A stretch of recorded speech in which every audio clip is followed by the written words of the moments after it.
Ciao a tutti e bentornati nella cucina di Gurumeto Asian Food. Oggi, dopo tanto tempo, torniamo in India per preparare un piatto iconico di questo paese che sicuramente tutti almeno una volta nella vostra vita avete sentito nominare. Sto parlando ovviamente del pollo tandoori, ovvero delle cosce di pollo arrosto marinate in una salsa a base di yogurt e spezie. Questa ricetta prende il nome dal forno di argilla tandoor utilizzato per l'appunto per la sua preparazione, ma come vedrete, utilizzando un forno normale con una griglia avremo comunque degli ottimi risultati. Accompagnerò il piatto ovviamente con del riso basmati ma aromatizzato alla curcuma e alla frutta secca che vedrete si accompagna con questo piatto veramente benissimo. Essendo una ricetta indiana, come al solito aspettatevi tantissime spezie, ma in generale sono piuttosto semplici da trovare. Andiamo a vederle tutte insieme e poi mettiamoci al lavoro. Let's go!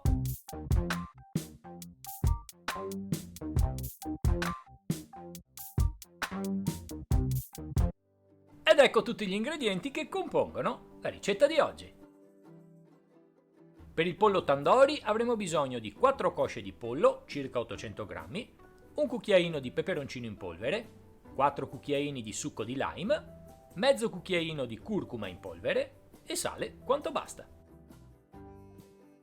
Per la marinata tandoori avremo bisogno di 400 g di yogurt greco, mezzo cucchiaino di pepe nero in polvere, mezzo cucchiaino di cumino in polvere, mezzo cucchiaino di coriandolo in polvere, un cucchiaino di peperoncino in polvere, un cucchiaino di garam masala, un cucchiaino di mango in polvere, un cucchiaino di aglio schiacciato, un cucchiaino di zenzero tritato, 2 cucchiaini di succo di lime, 2 cucchiaini di tandoori masala, 4 cucchiaini di fieno greco in polvere, 4 cucchiai di olio di semi e qualche goccia di colorante alimentare rosso. Infine, per il riso curcuma e frutta secca avremo bisogno di 160 g di riso basmati, 40 g di frutta secca, come uva sultanina, semi di zucca, semi di girasole, eccetera, mezzo cucchiaino di curcuma in polvere, 190 ml d'acqua e sale quanto basta.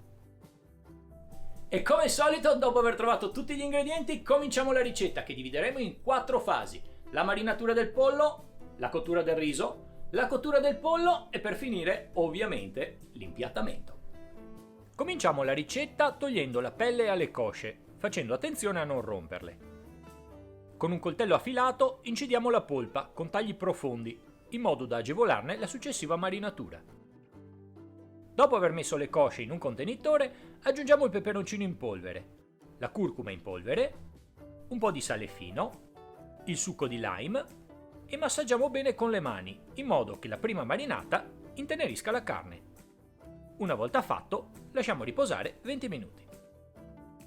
Nel frattempo prepariamo la seconda marinata mettendo lo yogurt in un recipiente e aggiungendo il fieno greco, il tandoori masala, il pepe nero in polvere, il peperoncino in polvere, il cumino in polvere, il coriandolo in polvere, il garam masala, il mango in polvere, un po' di sale fino, l'aglio schiacciato, lo zenzero tritato, il succo di lime e per finire l'olio. Mescoliamo ora bene tutti gli ingredienti. Se vogliamo possiamo aggiungere qualche goccia di colorante alimentare rosso. Questa operazione non influisce ovviamente sul gusto, serve solamente per avere un colore finale più marcato. Dopo aver disposto le cosce di pollo in una pirofila, versiamoci sopra la marinata allo yogurt. Quindi mescoliamole bene in modo che ne siano totalmente ricoperte. Una volta fatto, copriamo con pellicola alimentare e lasciamo riposare in frigo tutta la notte.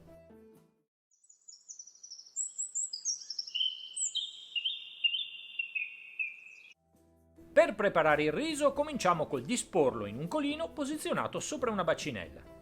Aggiungiamo acqua fredda, mescoliamo per togliere l'amido in eccesso, eliminiamo l'acqua, riposizioniamo il colino e ripetiamo le operazioni per altre 3 volte. Una volta messo il riso lavato nella cuociriso, aggiungiamo la curcuma in polvere, la frutta secca e 190 ml d'acqua.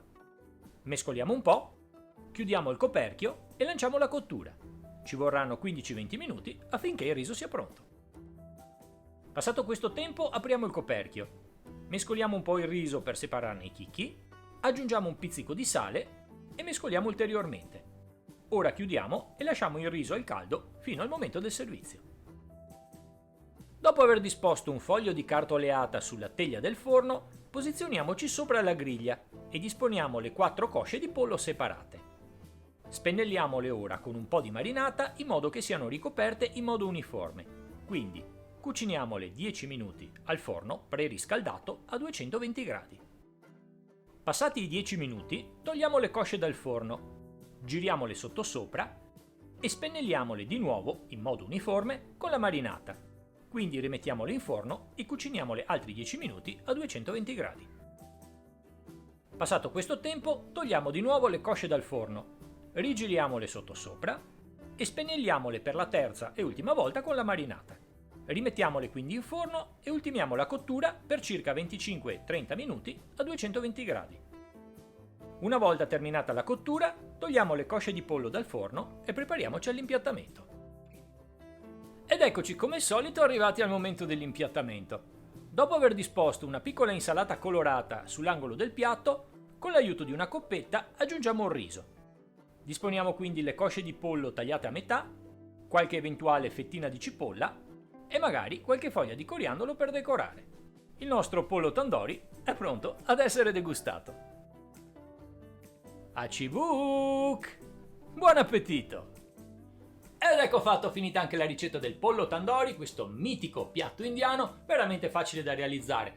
Una volta preparata la marinata non vi resterà che seguire le operazioni di cottura e il risultato è assolutamente assicurato. Io ho marinato il pollo una notte, ma se non avete tutto questo tempo, 4 ore potrebbero bastare. Al contrario, se lo lasciate più di una notte, il risultato sarà ancora migliore perché il pollo assorbirà ancora più il gusto della marinata. Come avete visto, questo piatto è pieno di spezie, come la maggior parte di ricette indiane, e ovviamente se non le trovate tutte, potete farlo lo stesso, ok? Avendo un risultato più che apprezzabile. Ne utilizzate molte proprio per avere un risultato più complesso, ma se ne eliminate qualcuna, tipo il mango secco che non è così facile da trovare o il fieno greco, il risultato sarà non uguale chiaramente, ma comunque molto buono. L'importante è che ci siano 2 ingredienti fondamentali: lo yogurt chiaramente e il tandoori masala, ovvero il mix di spezie tandoori.